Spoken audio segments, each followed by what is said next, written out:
Hold on a second, guys. Here we are. So today we're going to actually be talking about tunneling microscopes.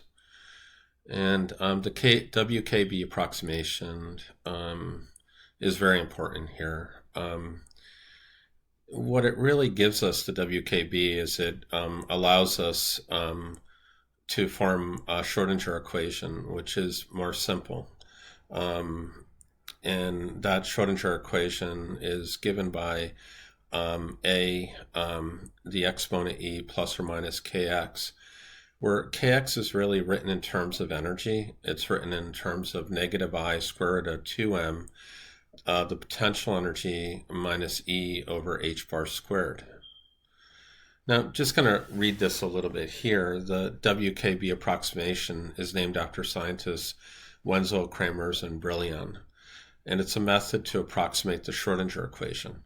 Its principal applications are for approximating bound state energies and tunneling rates through potential barriers.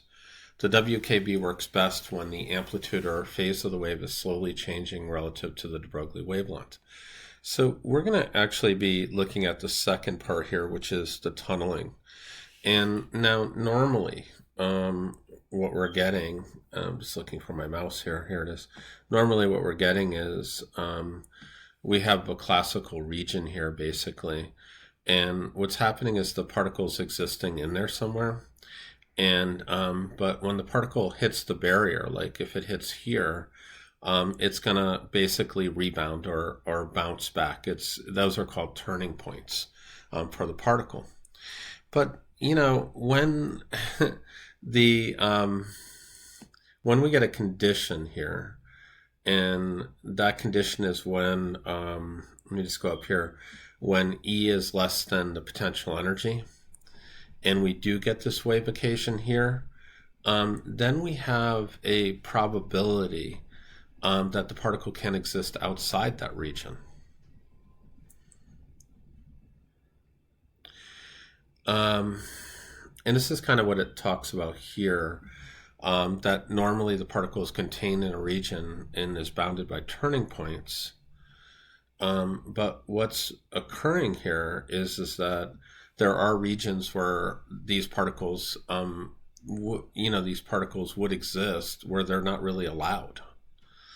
And what we have right here is, this is a demo that was online, which I thought was really cool.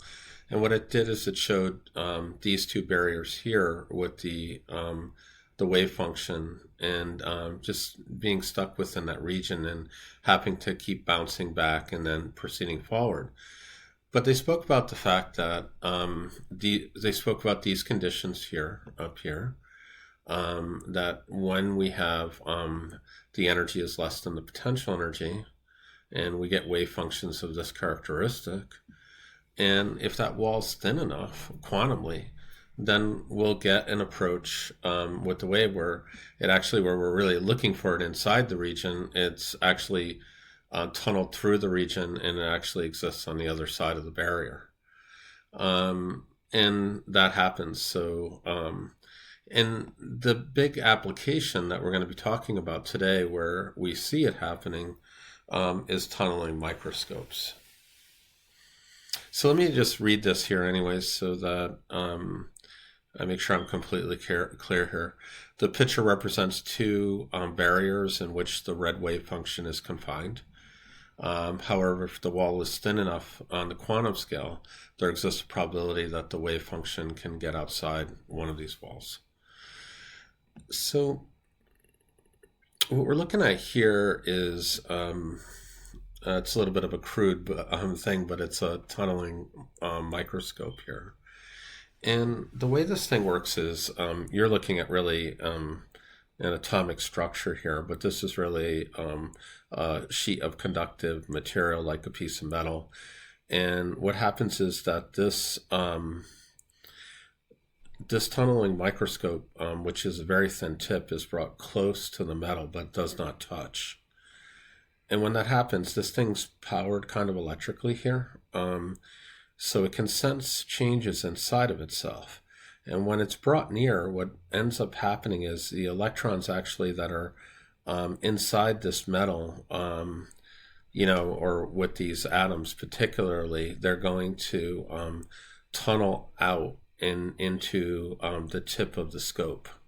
So I'm just going to read this through to make sure I don't miss anything here. But this is what we are looking at here is the atomic layout of the conductive medium. And it is a very thin tip of an electrically powered tunneling microscope is brought near the material. It's hard to see it because here, this is the top part here, it's white, and this is the black tip. They probably should have made it a little bit of a darker color and stuff. By measuring the electric current passing through the tip, a graph of where the atoms exist inside the metal can be drawn. And that's really how it is, because the tunneling microscope is really giving us a molecular view of how things are setting up inside the conductive medium or metal. And we have that here. So here it is here. So as this microscope is going through and electrons are tunneling into the head of that scope, that current is able to be picked up, and those atoms are able to be determined where they are, and we get a good graph of them, and that's what you're seeing there. So this was a short one, guys, I know, but it just wanted to give you a general idea of quantum tunneling and how that WKB approximation works there. And I did want to include the tunnel equation here, even though it's not derived. That's really not the scope of this. Two good sources here that I found was the Libri Text Chemistry WKB approximation at UC Davis, and then where I picked up the pictures were Law of Physics, I guess it's Atriment, quantum tunneling effect, and tunneling microscope. And it was done in 2013. Well, that's it, guys. Thank you so much now.